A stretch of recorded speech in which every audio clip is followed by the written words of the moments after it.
paz, queridos irmãos. Mais uma vez eu queria agradecer à igreja pela recepção calorosa, a reverenda Liomar, sua esposa Ana, que de maneira especial tem me tratado. Fico muito feliz de estar sendo recebido dessa maneira. Já deixo um convite aos irmãos para que possam estar lá em Maceió, se passarem por lá, na Igreja Presbiteriana Castelo Forte. Espero também receber vocês da mesma maneira. Agora pela manhã, depois da pregação, um irmão chegou para mim e disse como é bom ouvir esse sotaque nordestino de novo. E eu me lembrei uma vez que eu fui para o Rio de Janeiro, e aí chegou na igreja, uma irmã chegou para mim e disse: você fala muito engraçado, pastor. E ela estava rindo muito. Eu disse: o que é que eu falo engraçado? Ela disse: você fala 8. Aí eu disse: minha irmã, você fala 7. Então não vamos brigar por causa de um número, não. Ela ficou pensativa e disse: é mesmo, pastor. A gente fala 7 e você fala 8. Disse: não vamos brigar por causa disso. Irmãos, vamos abrir nossas Bíblias em Apocalipse capítulo 3. Vamos fazer aquilo que nós viemos fazer aqui, expandir o nosso coração, adorar o Senhor, ouvir a sua palavra. Espero que você abra a sua Bíblia com muita vontade de ouvir a voz do Senhor, com muito temor, com muita reverência.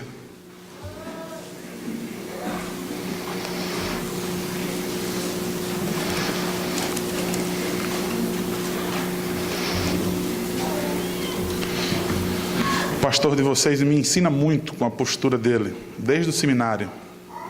A vida dele, a firmeza dele, como ele defende o púlpito, como ele trata o púlpito. Eu saio daqui edificado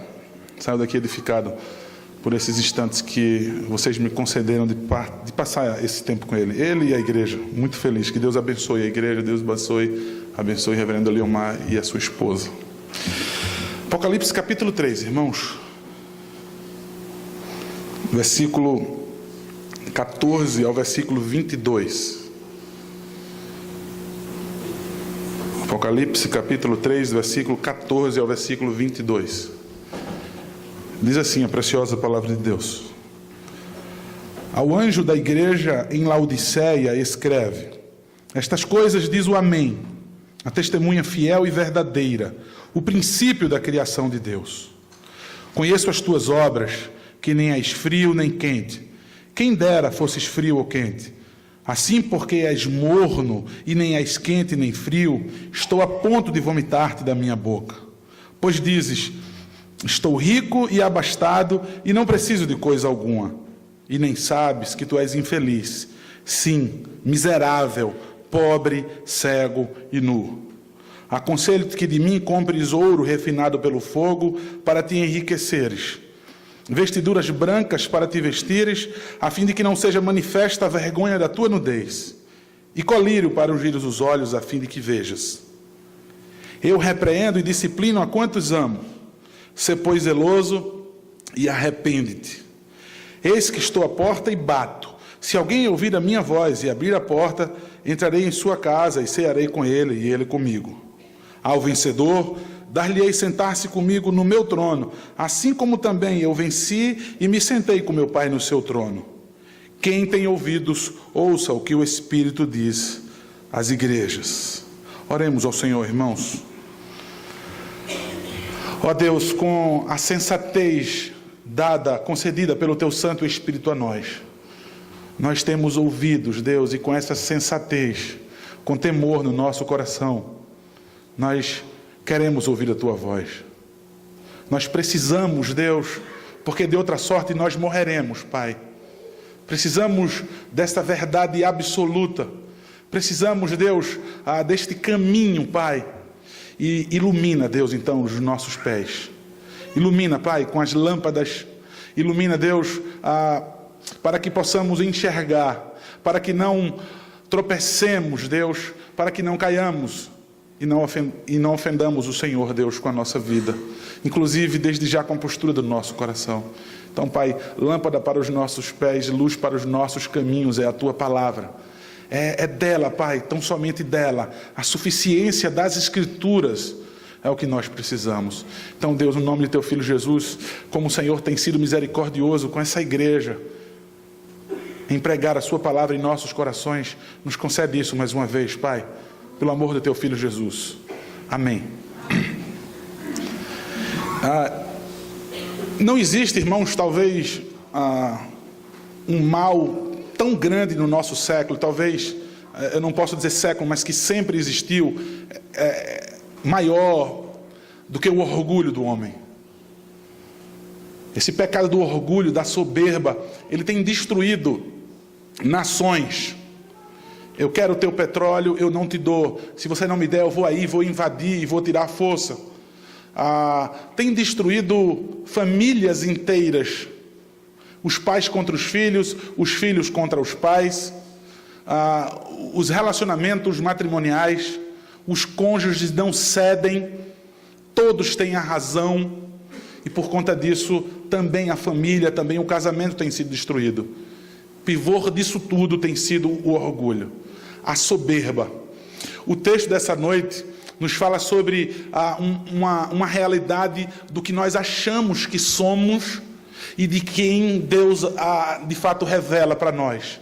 Quem eu sou. Cada vez que eu me aproximo mais de Deus, cada vez mais que eu me submeto à sua palavra, eu consigo me identificar, eu consigo me ver. Eu consigo enxergar de fato quem eu sou, porque a Bíblia de fato ela demonstra quem eu sou, sem que eu possa fazer alguma maquiagem, sem que eu possa colocar uma fantasia, sem que eu possa colocar uma casca por fora.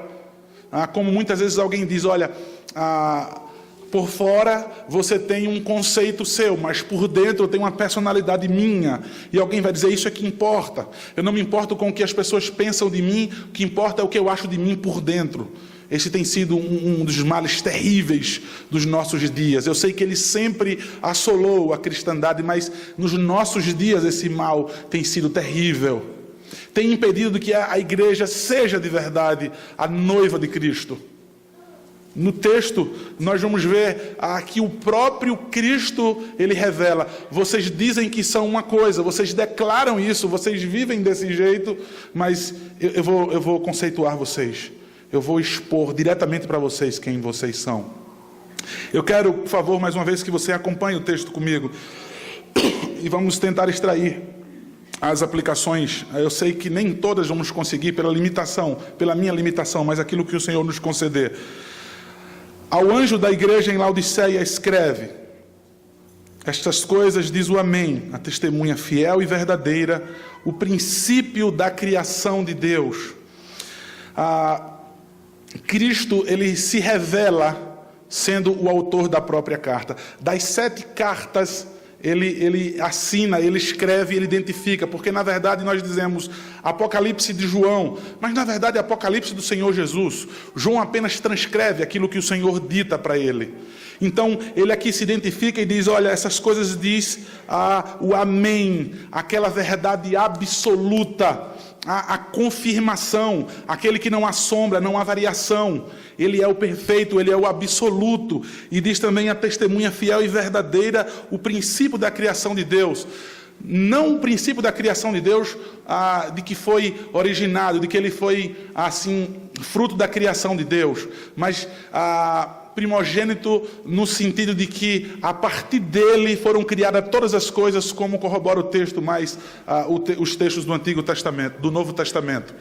Todas as coisas foram criadas a partir dele. Então, ele não é o princípio da criação de Deus, ou o primogênito, como nós vimos, porque foi gerado por Deus. Ele está desde a eternidade. Mas a palavra aqui, melhor usada no português para nós, foi essa, mas o sentido aqui é: todas as coisas surgiram dele. Todas as coisas surgem a partir dele.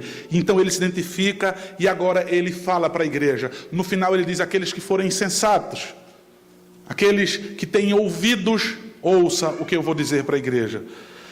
Então no versículo 15 ele diz: eu conheço as tuas obras, que nem és frio e nem quente. Quem dera fosses frio ou quente. Eu conheço as tuas obras. O Senhor sonda os nossos corações e Ele sabe de fato como eu tenho andado, quais são os meus planos, o que eu faço, não aquilo que eu digo ou aquilo que eu faço para aparecer, aquilo que eu faço sob supervisão de alguém, mas o que de fato eu vivo, a minha vida sendo vivida. Ele diz: eu conheço as tuas obras. Quando Paulo ele escreve aos Romanos, Paulo se identifica de uma maneira logo no começo aos Romanos. No capítulo 1 de Romanos, no versículo 1, ele diz: eu, Paulo, servo do Senhor Jesus Cristo, chamado para ser apóstolo, separado por Deus. A palavra que Paulo se identifica ali como servo é uma palavra que é bem mais profunda do que simplesmente nós entendemos na gramática portuguesa. Paulo ele vai usar uma expressão grega, uma palavra grega que não é tão usada para a palavra servo. Existem pelo menos 3 palavras usadas para servo. A reverenda Leomar é muito melhor do que eu no grego, mas dessas 3 palavras, as mais usadas, a palavra mistos, a palavra diáconos e a palavra doulos. Tem uma 4ª palavra também, hiperetas, que eram escravos que ficavam ali nas galeras dos navios, condenados a remar até a morte. Mas dessas 3 palavras, doulos, mistos e diáconos, eram as mais usadas. Diáconos, de onde vem a palavra diaconia, os irmãos aqui já conhecem, aquele servo voluntário. Ele faz aquilo de maneira voluntária, ele não precisa receber remuneração para fazer aquele ofício. Mas a palavra mistos já é um trabalhador que precisa ser estimulado. Ele precisa receber uma recompensa para realizar aquela atividade. Paulo nem usa mistos, Paulo nem usa diáconos. Ele usa a palavra doulos. A palavra doulos é uma palavra muito profunda, que ela vai dar a ideia não apenas de um servo superficialmente, mas de um escravo. O que Paulo está querendo dizer quando ele se identifica: eu sou aquele que não tem vontade própria. Eu sou um escravo do Senhor Jesus Cristo, totalmente preso a Ele. Eu não tenho vontade, eu não tenho planos. As minhas obras são a partir dEle.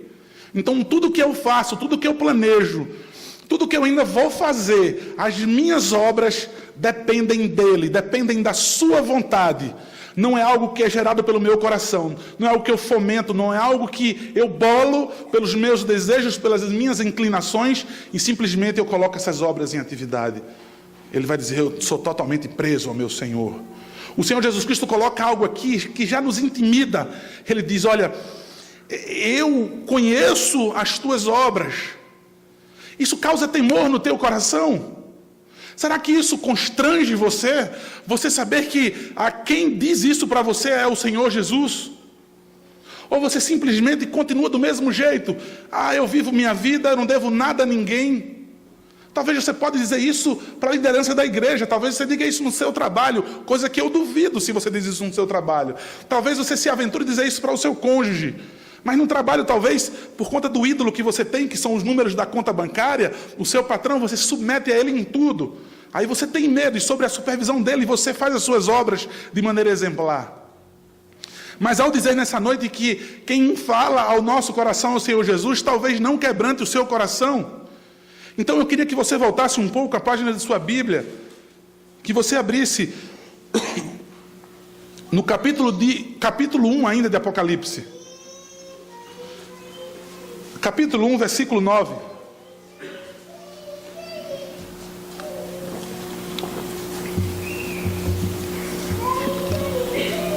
Diz assim: eu, João, Apocalipse capítulo 1, versículo 9. Eu, João, irmão vosso e companheiro na tribulação, no reino, na perseverança, em Jesus, achei-me na ilha de Pátimos, por causa da palavra de Deus e do testemunho de Jesus. Achei-me em espírito no dia do Senhor, e ouvi por detrás de mim grande voz como de trombeta, dizendo: o que vês, escreve em livro, e manda às 7 igrejas, Éfeso, Esmirna, Pérgamo, Tiatira, Sardes, Filadélfia e Laodiceia. Veja, irmãos, que coisa incrível agora. Veja quem fala com ele. Voltei-me para ver quem falava comigo, e voltado vi 7 candeeiros de ouro, e no meio dos candeeiros um semelhante a filho de homem, com vestes talares e cingido à altura do peito como cinta de ouro. A sua cabeça e cabelo eram brancos como a alva lã, como neve. os olhos como chama de fogo, os pés semelhante ao bronze polido, como que refinado numa fornalha, a voz como voz de muitas águas.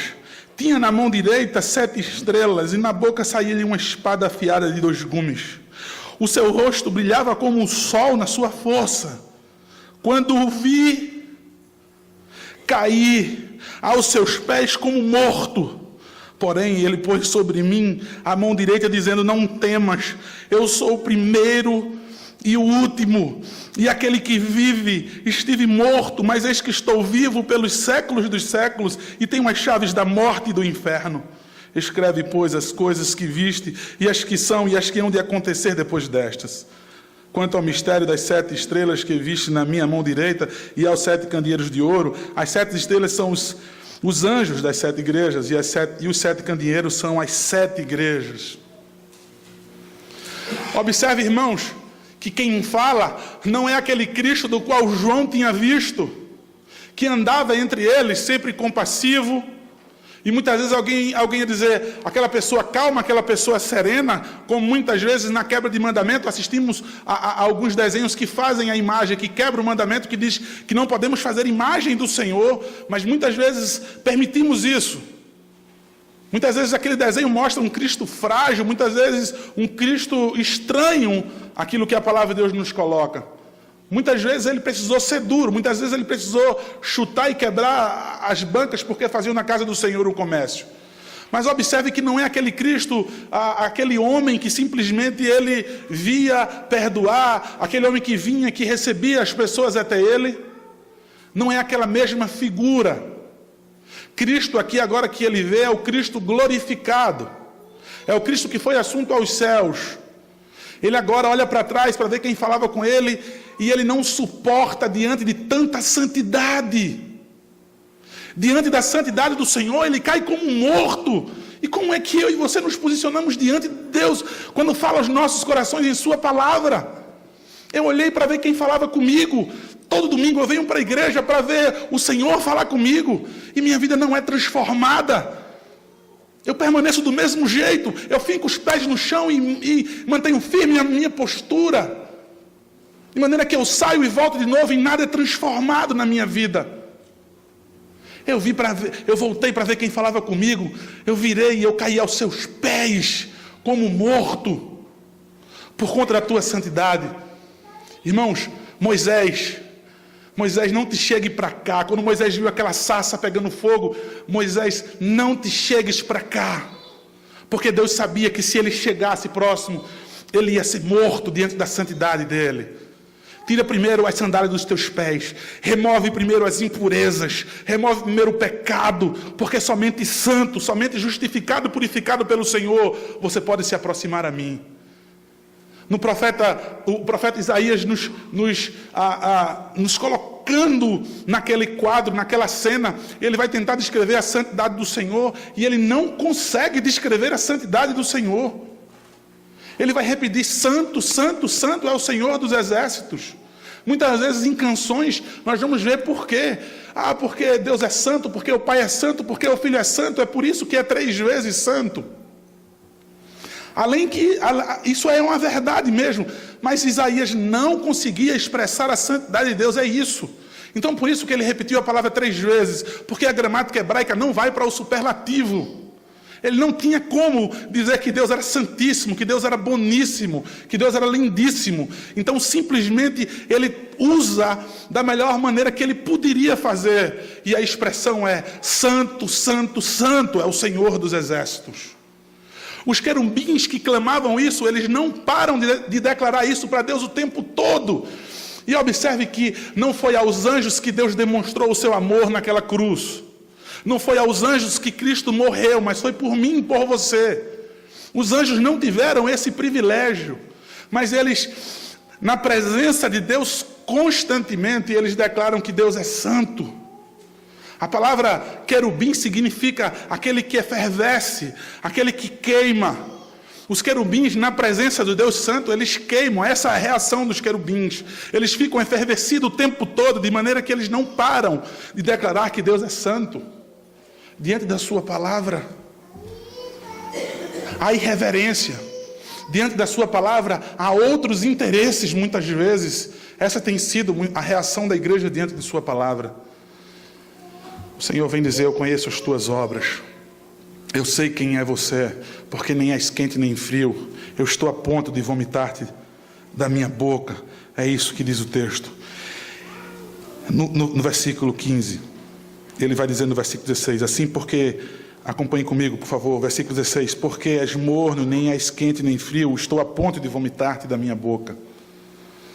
A igreja de Laodiceia, irmãos, Jesus Cristo vai usar algo da própria igreja para que eles pudessem ter certeza de que o Senhor está falando com eles. Jesus está falando conosco mesmo. Ele usa um exemplo da própria igreja, uma característica da própria igreja, da própria cidade. Laodiceia, entre as 7 cidades ali da Ásia Menor, é aquela região que hoje é a atual Turquia, ela se encontrava num cruzamento de estradas ali, e ela ficou bem favorecida geograficamente, porque ela ficava num cruzamento das estradas, para ir para Tiatira, para ir para Pérgamo, para ir para Sardes, para ir para Filadélfia, passava todas por Laodiceia. Era nesse cruzamento que ela ficava situada, e simplesmente ela cresceu financeiramente. Simplesmente ela ficou famosa. Todo mundo queria parar ali, tanto para entretenimento, como para cambiar dinheiro, como também para comprar coisas, para fazer compras. Então, favorecida geograficamente, também ficou favorecida financeiramente. A cidade cresceu, a igreja acompanhou isso. Mas essa cidade tinha algo que ela carecia muito. Essa cidade, ela não tinha abastecimento de água próprio. Ela simplesmente sem água, mas com muito dinheiro, ela disseram: vamos resolver esse problema agora. Nós estamos no meio da cidade de Colossos e nós estamos no meio da cidade chamada Hierápolis. Então, Colossos era uma cidade que ficava na beira do vale, no vale do rio Lico. Existia um vale e ela ficava bem na beirinha do rio.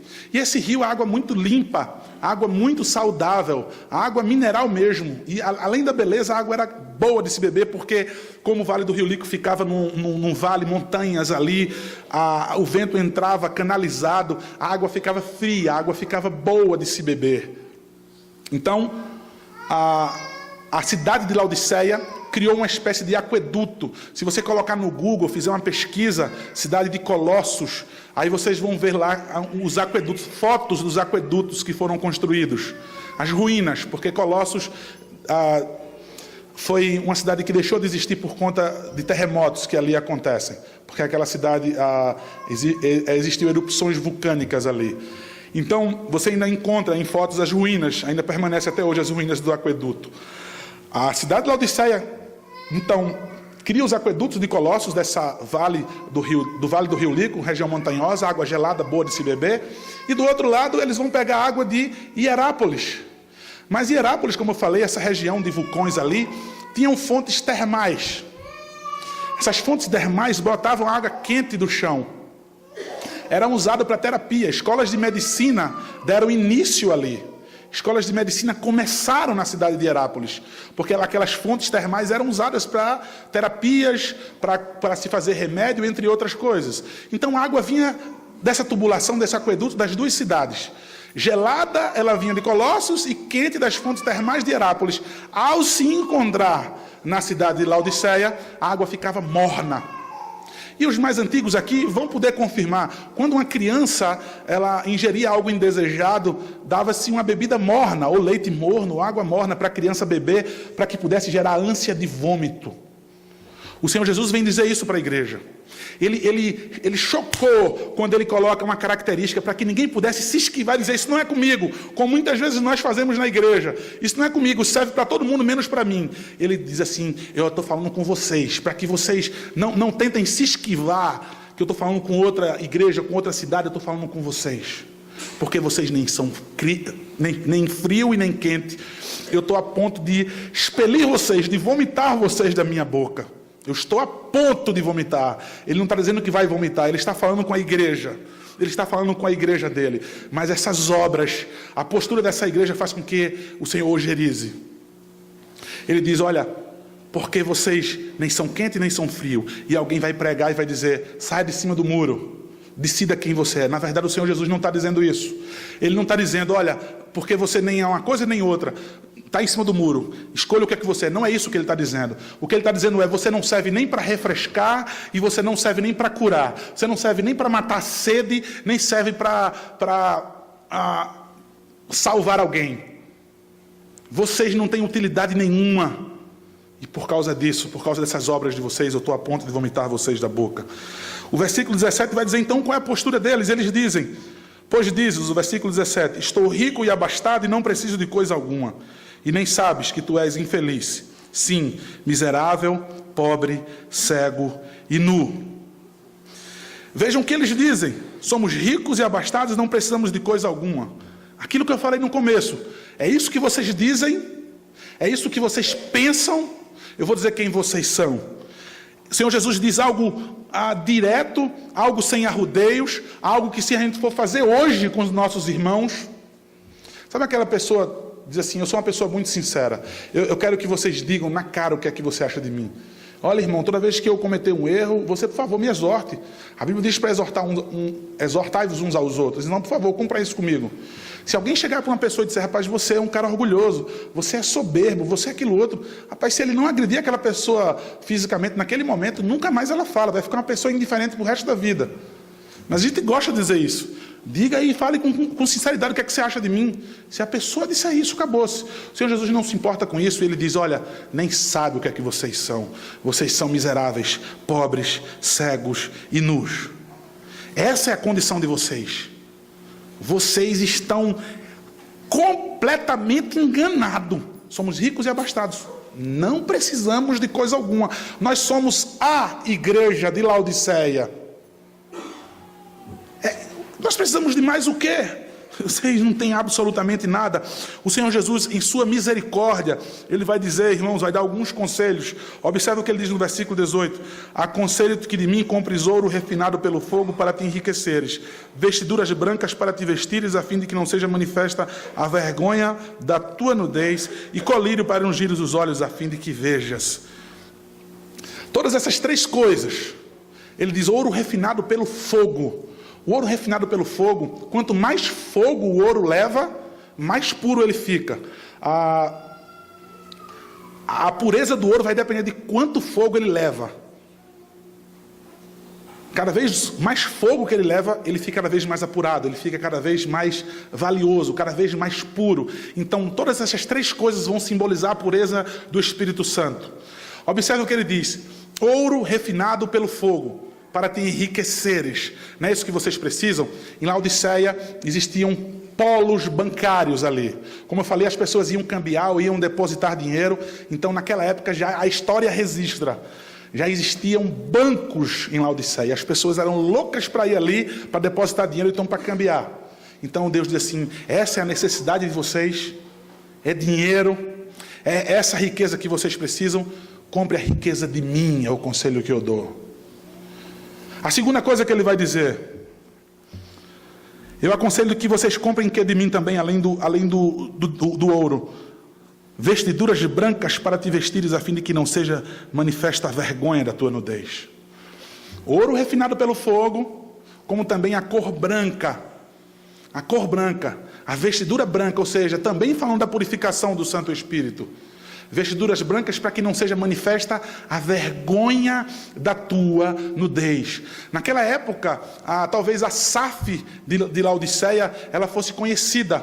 As pessoas chegavam em outra cidade, alguma mulher, se fosse visitar outra igreja, alguém já dizia: olha, aquela ali as mulheres são a SAF da igreja presbiteriana de Laodiceia. Porque as roupas ali existiam também muito forte um ramo têxtil. Aquele ramo têxtil era forte porque as roupas já eram tingidas. Eles pegavam lã, inclusive, uma lã preta boa que existia das ovelhas que viviam ali na beira do rio Lico, onde elas tinham lã preta. Então as roupas ali já eram tingidas, roupas com cores. Foi uma novidade para a época. Então isso aumentava cada vez mais a soberba daquele povo. Eu aconselho que vocês comprem de mim. Eu quero que vocês venham buscar em mim vestiduras brancas. Eu não quero aquilo que vocês expõem para o mundo, aquilo que está na moda, aquilo que todo mundo quer ver. Eu quero que você busque de mim essa necessidade também. que isso também seja santificado. Ele usa uma terceira coisa, colírio para ungires os olhos a fim de que vejas. Naquela época foi descoberta uma espécie de pó frígio. Esse pó frígio era usado para untar, para que pudesse ungir os olhos das pessoas. A medicina descobriu isso naquela época, e foi na cidade de Laodiceia, para que as pessoas pudessem ser curadas das infecções no globo ocular. Até hoje, naquela região, existe muita gente com infecção no globo ocular. Esse pó frígio, ele era usado para ungir os olhos e as pessoas ficavam curadas. Então, rapaz, até cura nós temos na nossa cidade. A ciência tem sido desbravada aqui. Ele vai dizer, vocês não enxergam um palmo à frente do nariz de vocês. Eu quero curar essa cegueira espiritual de vocês. Eu quero abrir os olhos de vocês. Eu quero abrir os olhos do coração de vocês, para que vocês possam entender o que é que eu penso de vocês. Eu quero que vocês entendam, de fato, o que é que eu penso acerca de vocês. Que isso é o que mais importa, porque é comigo que vocês vão passar a eternidade. Eu comprei vocês, igreja, para que vocês passem a eternidade comigo. Eu comprei com alto preço vocês, porque é com vocês que eu vou me relacionar à eternidade. Irmãos, a Trindade já vivia muito bem se relacionando entre si. Pai, Filho e Espírito Santo fizeram um homem. Não porque estava um tédio, mas para que pudesse se relacionar. E o homem sempre tende a se afastar. O homem, desde o começo, quando ele diz, eu vou fazer do meu jeito, ele estraga tudo. Sempre que o homem diz, eu vou fazer do meu jeito, desde o Éden, Deus disse que não era para fazer aquilo, eles desobedecem.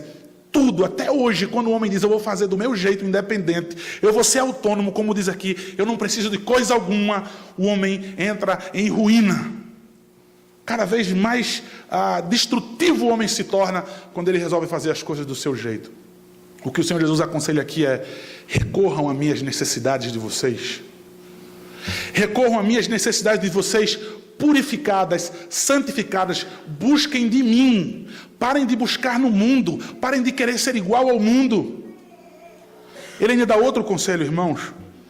Ele diz no versículo 19, eu repreendo e disciplino quantos amo, sê pois zeloso e arrepende-te. Repreender e disciplinar a quem ama. A minha filha Isadora, ela passou um tempo querendo colocar o dedo dentro da tomada. Ela insistia, eu fiz de tudo para ela esquecer essa ideia. Mas ela sempre, vez ou outra, eu via ela colocando o dedo na tomada. E outro dia eu vi ela colocando já. Ela chegou um dia a arrancar um fio. O fio ficou do lado de fora. Meu pai estava em casa, depois de muito tempo, ele foi ver. Aquele fio passou, acho que um dia, do lado de fora da tomada. Ele foi ver com um teste lá, era justamente o que ia dar choque, o que certamente mataria ela, se alguém não estivesse olhando. Aquilo foi livramento de Deus, porque ela brincou com o fio, ela arrancou o fio, e ela não tocou, porque ficava um pedação descascado. Então, o que foi que eu tive que fazer com minha filha por amor a ela? Eu tive que discipliná-la. Eu tive que fazer algo que ela não entendeu ali, mas ela iria morrer se ela continuasse querendo brincar com aquilo ali. Eu podia dizer, mas ela é uma criança, ela não consegue entender, ela não sabe o que é bom e o que é ruim, então eu preciso mostrar a ela que isso, ela vai sentir dor agora, que ela vai ser disciplinada, ela vai ser repreendida, mas para que eu possa livrá-la da morte. Por amor à minha filha, eu disciplinei e eu repreendi. O Senhor faz isso com quem Ele ama. Se o Senhor tem feito isso com você, apenas se humilhe diante dEle, apenas caia diante dEle como morto, porque Ele o ama, porque Ele o ama. Eu não estou me referindo aqui ao sofrimento que muitas vezes temos por irresponsabilidade nossa, porque muitos crentes dizem, eu estou sendo perseguido no trabalho, e não, você está sendo perseguido porque você é um irresponsável, porque você é o maior fofoqueiro do trabalho, porque você chega atrasado no trabalho, porque você não executa o seu ofício com excelência. Por conta disso que você está sendo perseguido. E aí você pede e diz, Senhor, ou o Senhor está me disciplinando. Eu falo quando o Senhor disciplina para que você estreite os seus caminhos, para que você ande nos seus caminhos, para que você esteja no centro da vontade de Deus. Ele disciplina, Ele vai fazer isso se Ele ama você. Olhe para o lado e veja seus irmãos que vivem apáticos, para os irmãos que vivem debochados. Sabe aquelas pessoas que passaram muito tempo crente e fizeram isso e aquilo talvez na igreja e hoje dizem estão no mundo? Você diz assim, como é que pode? Aquela pessoa está ali, o Senhor não disciplina, o Senhor não pesa a mão sobre a pessoa, e você fica às vezes impressionado. Em primeiro lugar, irmãos, eu não acredito nisso, eu não acredito em desviado, eu não vejo em lugar nenhum na Bíblia isso, desviado. Isso foi algo que a igreja criou. A igreja criou esse negócio de desviado. Alguém vai dizer, mas pastor, e Davi? Então me explica, Davi. Eu vou lhe explicar, Davi. Enquanto eu calei o meu pecado, os meus ossos se envelheceram dentro de mim. Não diante de mim, mas dentro de mim. O meu vigor se tornou em sequidão de estio. Davi, ele enfrentou uma enorme depressão enquanto calou os seus pecados, enquanto ele não chegou diante de Deus, enquanto ele não se resolveu com Deus. Ele estava profundamente depressivo. Ele não ficou com um sorriso debochado no rosto. Eu encontrei com o irmão fulano na rua. Irmão, rapaz, volte para o Senhor, colocando um Deus coitado, um Deus oprimido, um Deus dependente, que ele precisa daquela pessoa. Quando nós vimos em Gálatas, é impossível alguém tornar Cristo vergonhoso de novo, alguém tentar crucificar a Cristo. É impossível que haja reconciliação, aquela pessoa, ela debocha. Você encontra ela na rua, ela está feliz. Eu encontrei ela num bar, eu encontrei ela, e a pessoa simplesmente sorri e vive de maneira alegre. E depois ela, ore por mim, irmão, porque eu estou mal. Ore por mim porque eu estou muito triste. Você não está triste, você está aproveitando o máximo que você pode desse mundo. Um amigo meu, no seminário, ele é muito grosso. Ele estava procurando uma igreja e não conseguia achar. Ele chegou, a única coisa que tinha na rua era um bar. Ele disse, por favor, pessoal, a igreja presbiteriana, vocês podem me dizer? O pessoal disse, por favor, é a próxima rua ali à direita, você vai encontrar a igreja. Muito obrigado. Uma mulher sai de dentro, trêbada, não foi bêbada, dentro do bar. E ela diz assim, por favor, você ore por mim, porque eu estou desviada. Ele disse, não oro por você. Você sabe a sua condição. E você diz, ore por mim ainda. Você vai entender que isso é radical. Ela não conheceu a Cristo. A graça do Senhor, ela é irresistível. Não há quem possa resistir na presença do Senhor. Não, pastor, então diga o que aconteceu comigo, porque eu já me desviei e já voltei. O que eu posso dizer sem conhecer você é que você nunca foi crente, se você é agora. Se de fato você é agora, você é crente agora. Você viveu, foi uma ilusão, um engano, um sonho. Eu não estou dizendo que aqui alguém não possa passar. Nós vemos, inclusive, o nosso símbolo de fé dizendo que o crente pode sim passar por um momento triste. Eu não estou dizendo isso. Ele pode passar um momento mal, afastado. Eu quero dizer, alguém se deleitar com o pecado e tentar humilhar Cristo de novo com a sua vida. Ele diz, olha, seja pois zeloso e arrependa-se. Zeloso, colocar isso como um estilo de vida. Você é zeloso com o quê? Eu vou colocar de novo, conta bancária, com os seus bens materiais. É o ídolo teu, é a tua namorada, jovem? É o teu namorado? É com isso que você é zeloso? Com que você passa horas no WhatsApp e 5 minutos em oração? Ou numa refeição, você faz uma oração rápida e medíocre? Isso não é zelo. Isso não é zelo. Ele vai dizer, olha, seja zeloso, seja cuidadoso, seja prendado com uma coisa, com o arrependimento. Com o arrependimento. Eu me lembro de uma história, irmãos, de um jovem, tinha um pastor viajando num trem, e em determinado momento da viagem ele viu que o jovem que estava sentado à frente dele a viagem toda, não estava mais sentado, ele tinha sentado agora no chão daquele vagão. Ele ficou preocupado sem saber, daqui a pouco ele ouviu um choro, um gemido. Ele se levantou para ir tentar ajudar aquele jovem. Eu posso lhe ajudar, meu filho? O que é que está acontecendo com você? Ele disse, veja só, moço, há uns anos atrás eu cometi algo terrível com meu pai. Eu pequei contra meu pai, eu o ofendi, e eu saí de casa. Prometi que nunca mais iria voltar. Eu me arrependi. A única coisa que eu pude fazer era escrever uma carta para meu pai, pedindo perdão por tudo aquilo que eu tinha feito de mal contra meu pai. Pai, eu estou profundamente arrependido, o arrependimento é genuíno, mas eu não sei se meu pai iria me perdoar. E na carta eu disse, pai, eu vou pegar um trem e vou passar pela frente da nossa casa. Se o Senhor me perdoa, se o Senhor me aceita de volta em teus braços, eu queria que o Senhor colocasse um lenço branco na porta de casa, indicando que eu estou perdoado. E ele disse: moço, eu não consigo olhar, eu temo tanto não ser perdoado, porque era o que eu mais queria na minha vida, era ser perdoado pelo meu pai. Eu quero voltar para casa. O Senhor pode olhar para mim, nós já estamos chegando perto, já estamos bem perto da casa do meu pai. Aquele jovem sentado com a cabeça entre as suas pernas. Chegamos, por favor, olhe para mim. Aquele pastor diz: filho, levante-se, levante-se, está tudo branco, as cercas estão brancas, o telhado está branco, tem lençol branco em todo canto. Você foi perdoado, filho, você foi perdoado. Você se arrependeu e teu pai perdoou. Você pode voltar você pode voltar para casa, para os braços do pai. Seja zeloso, igreja, seja zelosa em se arrepender. O noivo, o nosso Senhor Jesus Cristo, ele tem ansiedade em vir consumar esse casamento. Mas há ansiedade, há uma expectativa, há amor apenas no noivo aparente. Nós que somos a noiva, nós que somos a igreja, parece que não ardemos em expectativa para que esse casamento seja consumado.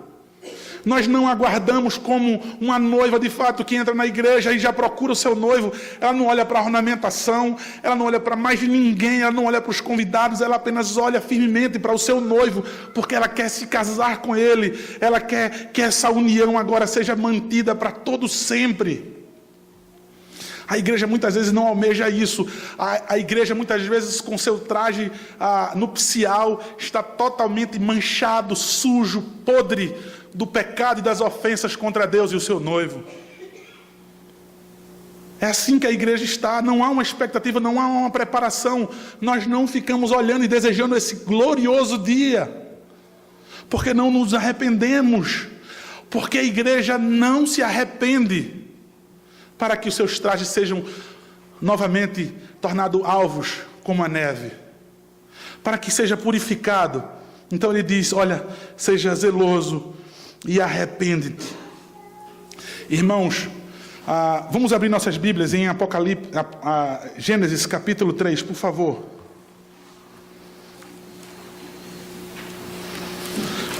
A intervenção de Deus para que nós tenhamos a oportunidade de se arrepender. Gênesis capítulo 3.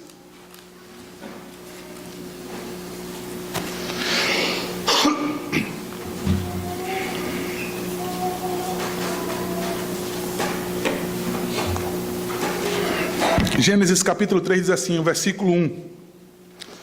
Mas a serpente, mais sagaz que todos os animais selváticos que o Senhor Deus tinha feito, disse à mulher: é assim que Deus disse: não comerei de toda a árvore do jardim. Respondeu a mulher: do fruto da árvore do jardim podemos comer, mas do fruto da árvore que está no meio do jardim, disse Deus, dele não comereis, nem tocareis nele, para que não morrais. Mas a serpente, uma conjunção adversativa, mas a serpente, veja só, tudo estava indo muito bem, tudo aquilo que Deus prometeu ao homem, toda a alegria, todo o gozo sem fim que Deus prometeu ao homem, até aqui estava tudo bem, quando entra Satanás nessa conjunção adversativa, mas aparece Satanás, o homem dá ouvido, e tudo agora é ruína, tudo agora é jogado a perder. Agora abra a sua Bíblia em Efésios, por favor.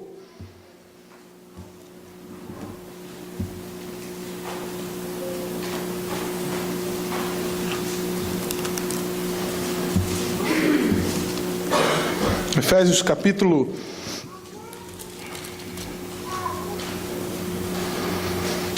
capítulo 2.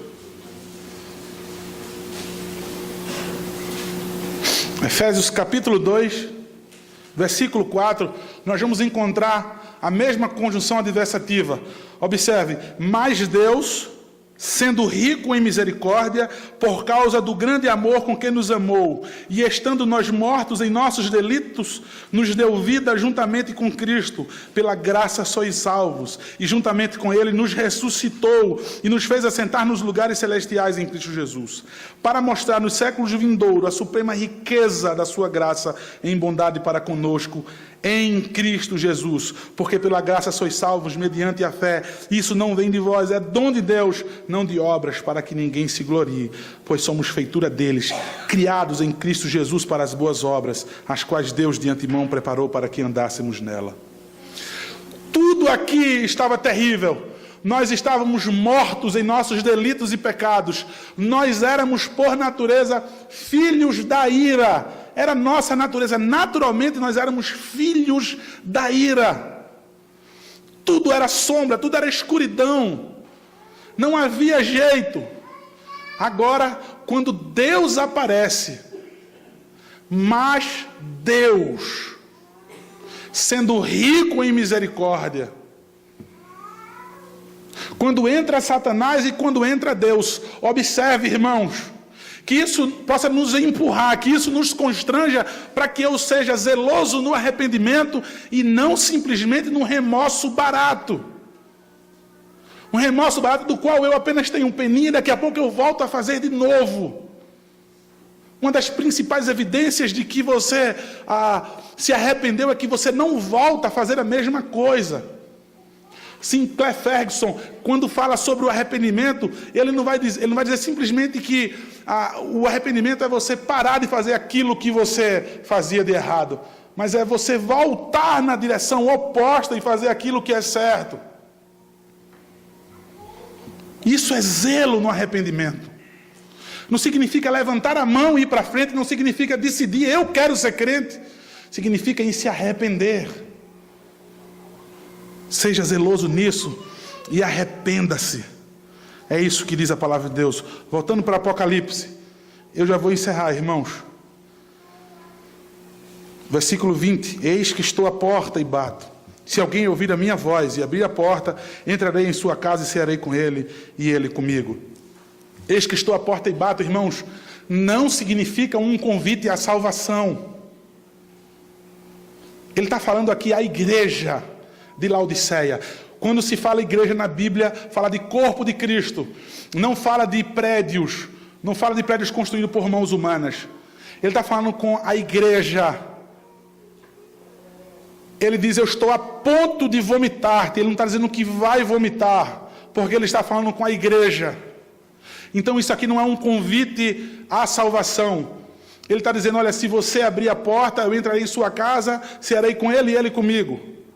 Tanto naquela época, naquela região, quanto nos nossos dias, na nossa região no Brasil, quando você quer ficar íntimo de alguém, você chama alguém para comer na sua casa. Você só convida alguém para ceiar na sua casa com quem você quer estreitar os laços. O Senhor Jesus Cristo, nesses conselhos que Ele dá, Ele diz, olha, recorram a mim as necessidades de vocês, purificadas e santificadas por mim. A segunda coisa que Ele diz, arrependa-se. A terceira coisa que Ele diz é, entre em intimidade comigo. Tenha uma vida piedosa comigo. Esse é o conselho que ele está dizendo. Eu proponho a vocês que vocês tenham intimidade comigo. Eis que eu estou à porta e bato. Se você abrir e ouvir a minha voz, eu vou ceiar com você e você comigo. Eu serei íntimo. Esse é o terceiro conselho.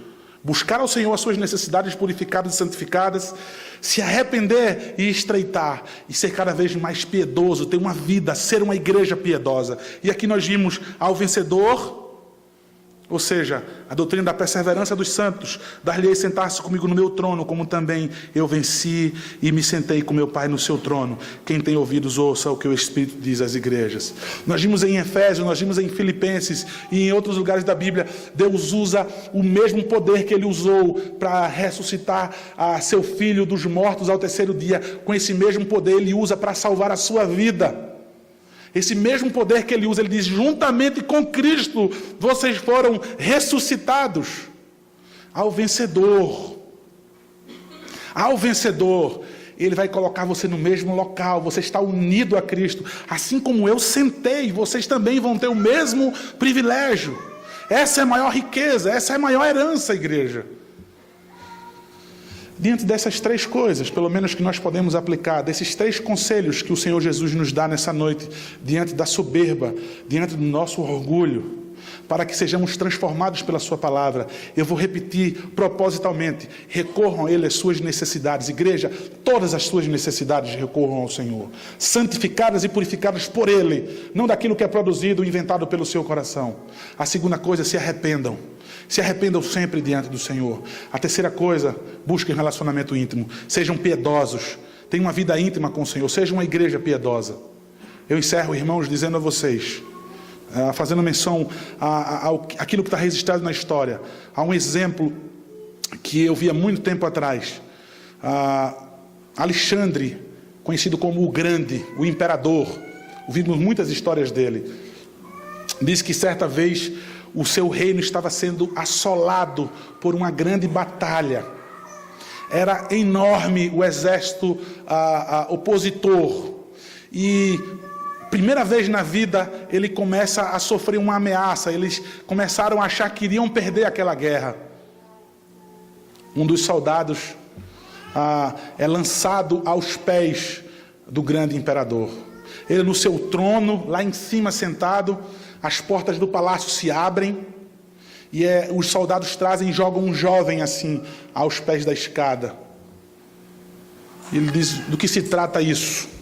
O que é que está acontecendo aqui? Esse jovem bateu em retirada quando viu o exército inimigo vindo avassaladoramente contra nós. Ele não suportou, ele acovardou e ele voltou, ele bateu em retirada, ele abandonou o seu posto. O imperador, enfurecido, ele não acreditou no que tinha ouvido. Ele disse, sentado onde estava: como é o seu nome, jovem? Revele para mim o seu nome. E algo surpreendente acontece. Aquele jovem temoroso abre a boca e diz: o meu nome é Alexandre. O rei, impressionado, perplexo com aquilo que ele escuta, ele fica de pé do seu trono e se inclina mais um pouco e diz: como é o seu nome, jovem? Aquele jovem, mais temoroso ainda, diz: o meu nome é Alexandre, Senhor. O imperador, ainda sem acreditar, ele desce os degraus. Ele chega próximo ao jovem e diz, aquele jovem agora trêmulo, ele olha para o jovem e diz: jovem, olhe nos meus olhos. Qual é o seu nome? Aquele jovem, quase que sem conseguir fazer aquilo, ele diz: o meu nome é Alexandre, Senhor. O rei, como que seus olhos flamejantes ali de ira, olha para aquele jovem e diz: jovem, ou você muda de nome, ou você muda a sua atitude. Igreja, ou vocês mudam as obras de vocês, ou então não digam que são servos de Deus. Então não digam que são uma igreja que se chama pelo seu nome. Mudem de atitude. Diante de tudo que você ouviu, dos conselhos que nós ouvimos, mudem de atitude em nome de Cristo Jesus. Amém. Vamos orar, queridos. Pai bondoso e maravilhoso, nós tememos, Deus, diante da Tua presença. Tememos o Senhor diante da Tua santidade. Mas da mesma forma, Pai, estamos seguros e confortados porque estamos amparados pelo Senhor. Porque esse conselho é dado para a sua igreja. Porque, como vimos, Deus, o Senhor nos ama. Pai, pelo amor do Teu Filho Jesus, nos concede cada vez mais ouvir a Tua voz, nos exortando, nos ensinando, nos guiando, Deus, para que vivamos a Tua vontade. Pai, precisamos ser igreja. Precisamos ser a imagem do Teu Filho Jesus, porque quando o Senhor olhar para nós e vermos, e o Senhor olhar para nós e ver a imagem do Teu Filho, aí o Senhor vai nos amar, Pai. Ou quando o Senhor olhar para nós e ver a noiva do Teu Filho, purificada, Deus, apresentada agora diante de Ti, o Pai, para que esse casamento possa ser consumado. Deus, em nome de Jesus, nós desejamos isso, Pai. Nos purifica cada vez mais como noiva do Teu Filho. Envia, Pai, o teu Filho Jesus. Eu desejo isso, Deus. Eu desejo isso muito mais do que voltar para casa e ver as minhas filhas, Deus. Desejo que o Senhor volte. Por amor ao Senhor, Deus.